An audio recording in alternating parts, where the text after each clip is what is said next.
Hey everybody, welcome to the Backpacker TV live show where we teach you how to trust the trail. My name is Scott. Hey guys, I'm Ariane. And today we are going to talk about first aid. What is in your first aid kit and what happens if you get the flu on the trail? So is it truly complete? Yeah, absolutely. So anyway, thank you so much for coming in. And where we're going to start, let's get the show started.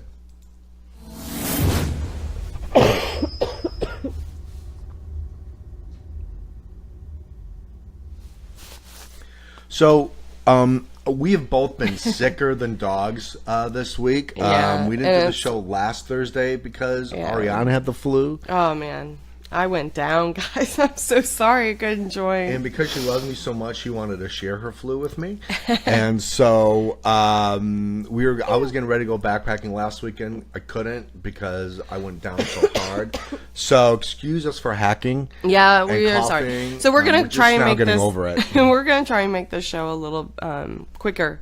So we'll get right to it. But yeah, so today's show is your first aid kit complete?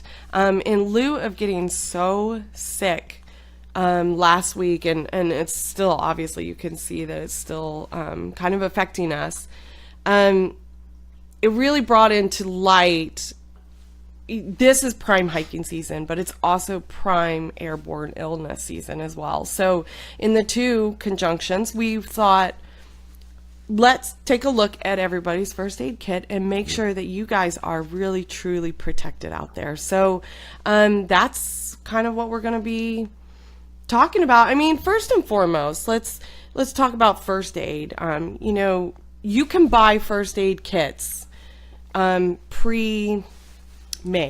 I guess that's the way to say it. Yeah, it's all packaged together, and you got to get a potpourri of just about a little bit of everything. Right. And there's nothing wrong with doing that, obviously. You're going to, kind of get the general basics of what you need when you're out there. Our first rule of thumb, though, is never take it with a grain of salt. You should be opening that up if you do it. Our suggestion, however, is that you make your own. Yep. First rule of thumb when it comes to first aid is tailor your first aid kit to you and your needs, because everybody's a little different out there and everybody has specific needs. So ensuring that your first aid kit is going to accommodate you first and foremost is of the utmost importance. Yeah, and so like what does that mean, right? So just for an example, Ariane is allergic to bee stings, right? So she needs to carry an EpiPen with her, where I'm not allergic to bee stings, right? So I don't have allergies as bad as Ariane does. So she not only does she have to carry an EpiPen with her, right?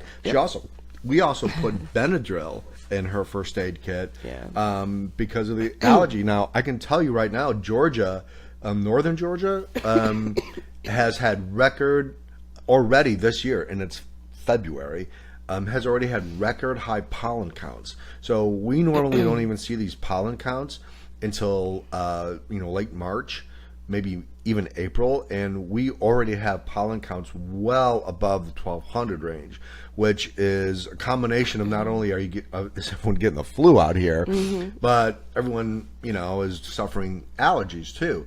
And so right now, all the Thru-Hikers that are hiking the Appalachian Trail, they're going through this. If they have allergies, that's one thing to consider in your first aid kit is like what do you normally take at home if you get allergies, and that's something you should put in your first aid kit. So benadryl, I would say, is absolutely necessary in a first aid kit. Yeah. So I mean, let's talk about basics of first aid. Everybody knows that you should be carrying a first aid kit with you, whether you're backpacking long distance or whether you're even on a day hike. And it's good to throw it in the car and have it available for you at all times, because you never know when you're going to hit the trail. So your basics are pretty much your cuts, scrapes, burns, blisters. So those are your bare minimum basics of a first aid kit. So you're going to have, some antiseptic type of washes, anything antibacterial. You're going to have like ibuprofen in there, blister treatments, whatever form that takes for you. Anything to clean wounds, surface wounds, disinfect and then protect, Band-Aids, that kind of thing. Any kind of sterile bandages. So that's like your bare basics. Right. And I mean, obviously, you know what you're prone to. I'm a little bit more prone to bumping, scraping into things because I'm off gallivanting at like the beauty around me. So I tend to get a little bit more cuts. So, I'm going to tailor that a little bit more to just making sure that I have a little bit more antiseptic stuff in there. So that's your bare minimum. Now, once you start layering on into that, you're going to have like, I mean, this is not by any means all comprehensive because this show is not about identifying first aid, but it is about kind of adding those layers in for when you do get really ill on the trail. So, your next layer is going to be bug spray, chapstick, sunscreen, maybe some eye wash, maybe elastic wraps. What else is your typical, Band-Aid. I mean, your typical itch cream. Yeah. Maybe some rehydration salts or some sort. People, right. I mean, people are very susceptible to dehydration out there. So, that's your next level. And that's, again, not all comprehensive. So, don't go nitpicking the details because, there are first aid lists available online.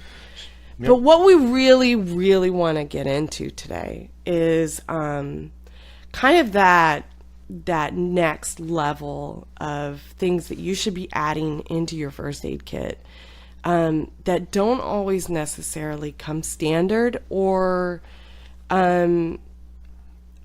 you're not, we don't want you to always plan for the what if, because then you would have the entire pharmacy on your back. And it's not about adding all this additional weight and all this excess. Your size should be generally, able to fit about something like this. You're not talking about an obscene amount, and you can fit a lot in a small protective case. So we don't want to talk like add weight, add bulk. It's not about that. It's about putting the proper things in there, and enough of what you need to be able to get to the level that you need care. Yeah, and it's also seasonal. So, like in the springtime, as we mentioned, the allergy and the pollen counts are so high. What are you allergic to? Are you allergic to ragweed? Are you allergic to, different kinds of pollens? Are you allergic to different kinds of, grass? For me, I'm highly allergic to cut grass. So when I mow the lawn, I sneeze up a storm. So it's seasonal. So you may want to take like Benadryl or more of your allergy medications that that you're allergic to while you're on the trail, even day hiking. This makes no difference, right? In the springtime, right? In the summertime, what happens? Well, the pollen count, changes. It's different kinds of allergies, right? So, but in the summertime, what happens? You have a lot more insects out there, right? So, are you allergic to insect bites? Again, what has been your what has been your experience when you're not hiking? What's your experience in life? If you get, if you get, mosquito bite, or do you get a lot of mosquito bites? So Ariane and I, for example, the mosquitoes love her, right? We can go outside and walk the dog, and she'll walk in the house with a ton of mosquito bites. I get no mosquito bites, right? So that's just one thing that you want to consider when you're packing your first aid kit. Right, and you're tailoring it to you specifically. It to you. So, you may want a little bit more, mosquito wipes, than than average people. You know, you may want, if you are allergic to different allergies, you may want more allergy medicine or more benadryl or whatever, you know, whatever you need. And then in the summertime, you know, you tailor that back, and more insect bites, and, you know, maybe like burn cream for sunburn. If you get, you know, if you're somebody who has fair skin, you may want to make sure that you have, you know, some good sun protection, and in case you do get burnt, you know, you have some burn cream in there also. But the other thing too is, like, right now in the springtime, and especially in northern Georgia, these temperature swings are just absolutely crazy, right? So you can literally have, you know, 70 degree one day and 50 degrees at night, and the next day it might only get up to 50, you know, and then get down to 20. And so you have these huge temperature swings, and people get sick. You know, you get a cold, and a cold turns into flu. And, you know, the next thing you know, it's like, you know, you're pretty sick. So what medications would you carry on the trail that might help you? So obviously I would pack, you know, maybe absolutely some Tylenol, some extra strength Tylenol, just in case you feel like that cold has turned into something where you have a fever. Boom. Yeah, you know, specifically aspirin is a really good specifically aspirin backup. or Tylenol to break a fever. You know, you want to actually make sure that, you know, you have you know, you don't want to actually turn something worse by staying on the trail. If it feels like you're getting, you know, the flu, get off the trail, right? And just but the go idea, rest for a couple days, right? But the idea is to be able to put one or two, you know, pills in there that may be sinus related or flu related, or, you know, relieve congestion from your head, because that's where you start to feel, you know, very dizzy. You know, you want something like a sinus reliever in there, because that is going to get you from point A to point B to be able to get to that rest. But when you're out there, there's nothing worse, trust me, there's nothing worse than having to walk up to extremely high mountains in bitter cold weather with the flu, and you're all alone and you're having to rely on just putting one foot in front of the next to be able to get to that Has rest. that happened to you before? Absolutely. I am, well, I mean, we're talking about, but I was hiking in January, the end of January, the very, very late end of January, and I was hiking up a beautiful, beautiful area. It was a bald up in North Carolina. The weather, I mean, I went out there because the weather was gorgeous. I mean, it snowed and it was ice, and the wind in this exposed bald is just breathtaking. And so you have all these icicles that are formed sideways, and, you know, so I went to experience that, and it was a 3-day trip, and I ended up night one going down. And I knew I was kind of getting sick, but I'm kind of a believer of, like, mind over matter. Well, matter kind of caught up to it, and I ended up getting extremely, extremely ill, extreme flu-like symptoms, and I was miles, and I mean I was like probably 11 miles from any outtake, you know, to be able to get any help. So I was in there, and you know, hiking out that far with like full on flu symptoms without any medication is it's a struggle. So it's a struggle. What would you have wished that you had had in your first aid kit that you could have taken to at least, you know, I mean, I think there's a psychological boost that you have the medication when you do get symptoms, but what medication would you have wanted in there? I would have needed some kind of sinus relief, because, you know, something to relieve the pressure in my head, and because that's when your eyes start to get so sensitive and so sore, and your ears start to plug up. And what do you take at home when that happens? I usually take like Mucinex or some kind of sinus congestion. And that works. And it works for me. So I mean, it's not going to cure me, but no. So there you go. I mean, if that works, if that works for you at home, and you're going to be hiking in the spring, and when there's flu season all over, put a couple of those in your first aid kit, right? I think that's the point we're trying to make. Because and the other thing too, to prevent you from getting the flu, is alcohol wipes.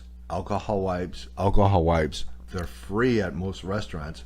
Just go to dinner with your friends. You can tell we're backpackers. Go have some barbecue with some friends, and steal all the or borrow. Take all the alcohol wipes they give you, because like when you get into the Smokies, guess who's handling all the bear cables? It's metal, so those germs aren't flying off of those bear cables anytime soon, right? So everyone is touching all the bear cables in all of the camp areas, right? So germs are spread. Make sure that you are wiping down your hands all the time. You put your hand on the shelter, or you touch something, and what do? Like you wipe your face, or if your fingernail biter, you're just ingesting all those germs. So if it's flu season and you're on the trail and it's flu season, make sure you bring like an extra thing of alcohol wipes, and use them before dinner, after dinner, in the morning when you get up, and just wipe your hands down, and that will really, really help you from actually not only spreading germs, but getting germs and getting sick. So it is actually statistically proven that the number one, which leads me into my next exciting topic, the number one, like just general illness out in the wilderness or out on the trail is diarrhea. Yep. And that comes specifically from not practicing good hygiene, aka washing your hands after you're using the restroom, constantly, I don't want to say constantly, actually I take it back, don't constantly do that, because a little bit of outdoor germs, that's good for you. It's actually going to build up your immune system. But when you're in water and you're constantly like throwing your hands in contaminated water, streams, anything, or you're going to the bathroom, like wash your hands afterwards. Like, it is proven that the number one illness is diarrhea, and that actually comes because of hand to mouth germs that are spread. That's right. And this is a proven fact. So another thing that is not always in your basic first aid kit is some kind of preventative for curing diarrhea. Yep. And I know we don't want to talk about it, but I've had that out there too. It's not fun. And the thing is it's kind of important, because what does diarrhea lead to? It leads to dehydration. Absolutely. So, you're battling two issues, so, and personally speaking, I can tell you that I've gotten viral meningitis from water, hiking out in the woods. So, and that was only because I tend to be a fingernail biter sometimes when I get a little nervous, right? Well, I was hiking in the Kahata Wilderness, and I was dragging my hands in the water, filtered my water, did great, right? But as soon as I dragged my hand in the water, or like I put my hand in the water, and as soon as I did that, I was done. And so, it and just it's something will, you don't think about. It's something you don't think about, but that will, part of a good first aid kit is prevention. Yeah, absolutely, and just, absolutely. and preventing it from happening in the first place just by establishing really good habits for yourself on the trail, and washing your hands, making sure your hands are clean. That is so one of them, and it will really help you from getting sick on the trail in the first place. Yeah, absolutely. Let's see what everybody else. There have been some comments coming in, so I want to. Yeah, so really quickly while I'm going over these, why don't you guys tell us anything else that you guys put in your first aid kit as a preventative? Yeah. So Tanya takes lots of D3, so a lot of vitamins.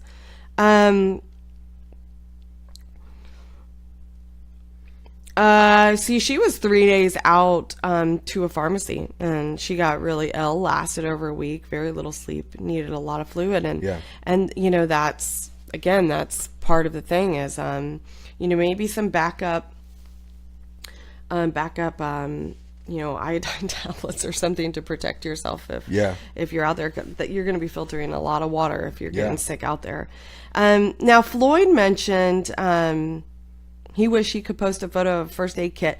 You can in the comments after the show is done. We'd love to see it.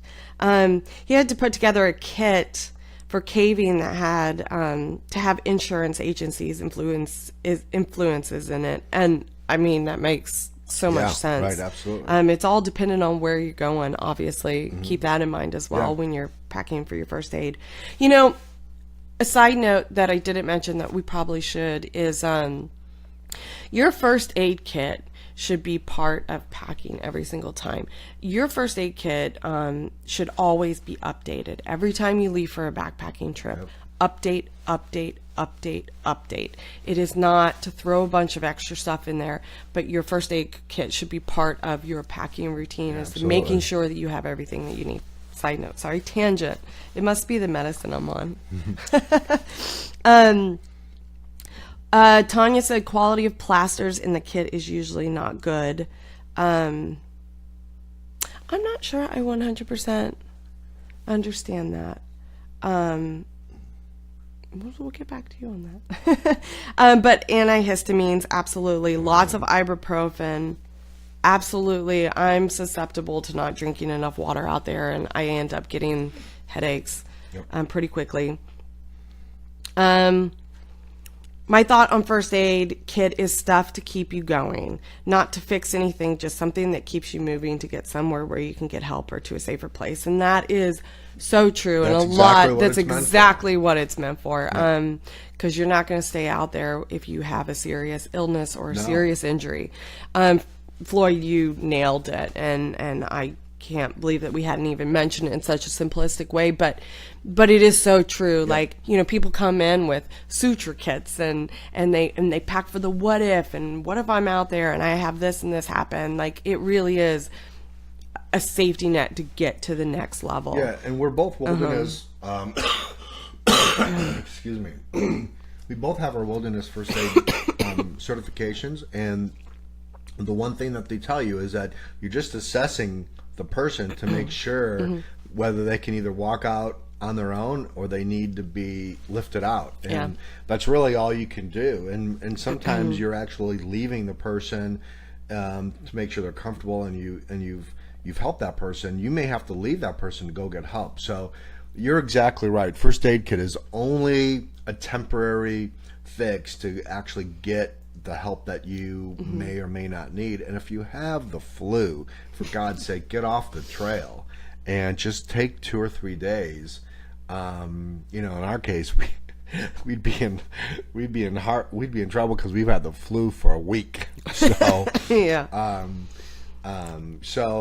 just don't. I think the big thing is don't make things worse for yourself.